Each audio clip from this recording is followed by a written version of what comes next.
Sounds good. So let's get into the nuts and bolts here. The reason why I got you on today, as you know, is you're on one of the healthcare committees in the Senate, and we are handling these exchanges now, trying to get this ball rolling. It seems like a quagmire with the Affordable Care Act, which I always put in air quotes. I'm not so sure if that word affordable is an option.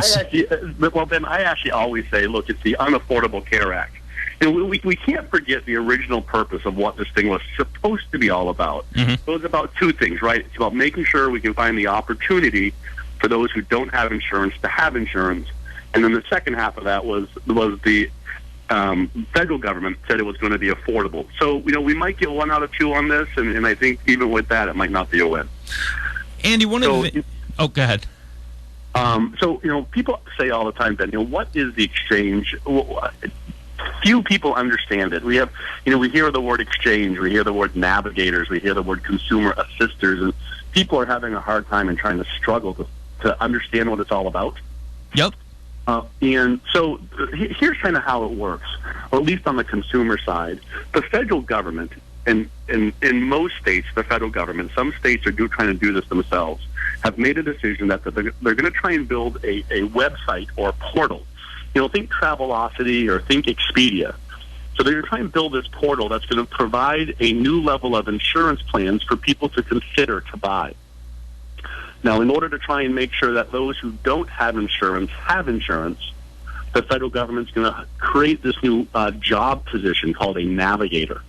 And with a bunch of federal money, they're going to come in and give people money to kind of go through people's neighborhoods and try and find those that don't have insurance and show them how to get to this website and how to navigate it. Sounds kind of simple, right? This thing is starting to more and more sound like a Jobs Act for bureaucrats. Well, a Jobs Act it is, because now the federal government has said, well, we don't know if the navigator is going to be sufficient, so we're going to give more of your tax dollars in the federal grants and create a second line of new activists to go out and give a bunch of money to what we call consumer assisters, and they're going to go try and find a bunch of people to bring them to the navigators to then bring them to the exchange. And if that's not enough, in the past 3 weeks, they've also come up with contract administrators and ombudsmen. So now we're looking at 4 different groups of people being funded by the federal government to run around the state of New Hampshire to try and find people who want insurance, to bring them over to this portal to show them what their options are.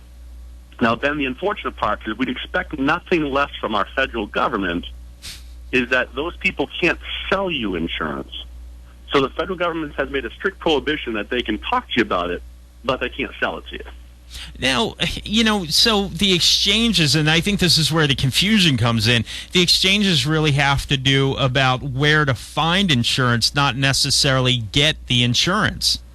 Exactly, because again, with this complication, people who already have insurance, and with the federal government and how they operate, we have to remember that Obamacare was passed in March of 2010. I think it was March 26th. So it's putting a lot of burdens on the insurance industry, because the feds are saying, hey, look, if you had an insurance plan before March of 2010, we're going to let you keep that and keep selling it. But if you're buying an insurance plan after 2010 up until today, we're going to make you make all these new different plans to offer.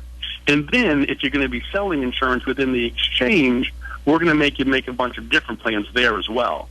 So essentially there's going to be 3 different marketplaces of which for people to buy insurance. So there's no question they're making it pretty complicated. Yeah, and so it just sounds like a big mess. And then you look at, like you're talking about the exchanges and this having people to go around and tell people how to get insurance. Let's not forget the 16,000 IRS agents that are going to be hired to make sure everybody has insurance.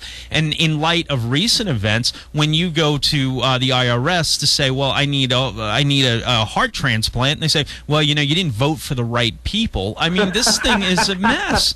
It's just a disaster.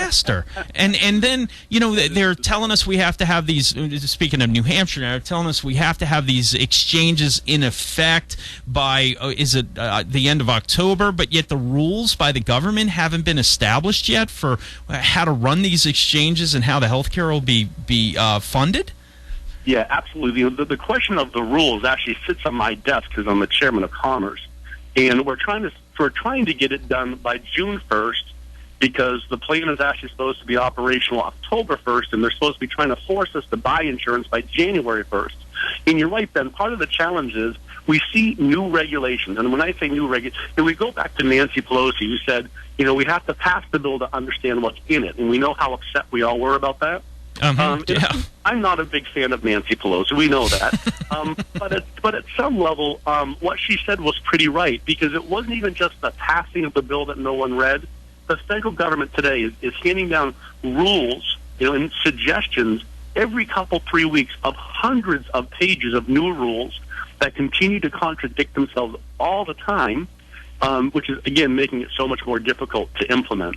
This thing is, I really think the federal government has bit off more than they can chew, but obviously it's, Mr. Obama's, signature piece, so they're not taking the time to say, maybe we should stop and take a deep breath and figure out a great way if this is really going to work or not. But instead, it's all hands on deck, all trains they go.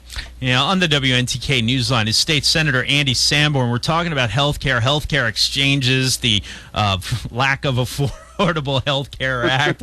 I mean, you could just come up with a number of cliches on this one. But so one of the things that troubles me with this is, you talk about these rules, and it seems like they have these established rules, and they keep adding rules about who's eligible for insurance. They'll say, well, if you have a pre-existing condition, that's okay, we'll pay for it. Of course, the government says, the feds say, oh, we'll pay for it. I have questions about that, too.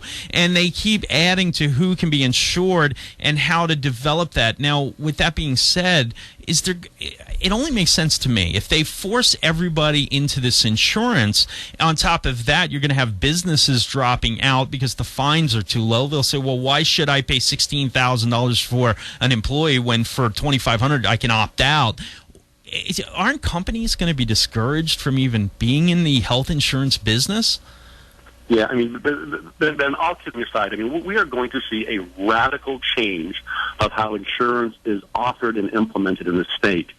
Not just the state, the country. I mean, we have to remember that right now the federal government is raising about $2.4 trillion a year and spending about $3.6 trillion a year. And we know our deficit's about $17 trillion today.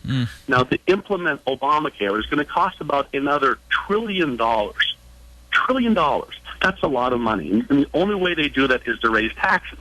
Now, part of what's making it difficult for employers, as you said, is trying to figure out what is the best way, because now we have a mandate. The law says you have to offer insurance, but if you don't offer insurance, they're going to make you pay a penalty and let those people go into the exchange. And part of that inducement, let's remember, Ben, part of that inducement for them to go into the exchange is the federal government's going to be offering you a subsidy.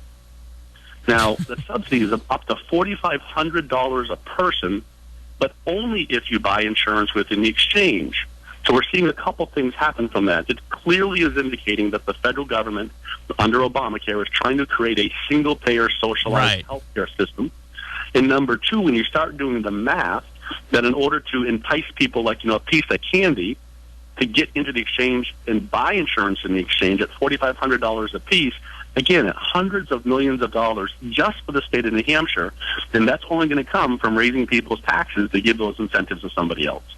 One of the other things, and Andy, I'm really getting tight on time here. One of the other things that troubles me, we're in a time of unemployment numbers for young people, which the numbers are staggering. There's some estimates, maybe 25% of all young people under 26 are now unemployed or underemployed. You got people with college degrees, and it's not just women's health studies graduates. You're talking about people with mathematics degrees now that are having trouble finding meaningful work. These young people are coming out of school, and now they're going to be told, oh, by the way, if you're over 26, you're going to have to buy insurance. If you're 27 and you're bulletproof, you kind of, youth is part of youth is being bulletproof and kind of taking that risk for a while. Now they're going to force all these young people into this system, which is going to be more cost for them. How do they justify this? And it's not even just forcing them in, Ben. The people who are going to be hit the hardest in Obamacare are the young people, and we're seeing already increases of their insurance premium costs between 30 and 80%, Ben. 80% increases of insurance for young kids who, you're right, don't have jobs, aren't making a lot of money today. Again, on a financial basis, this thing's in a lot of trouble, Ben.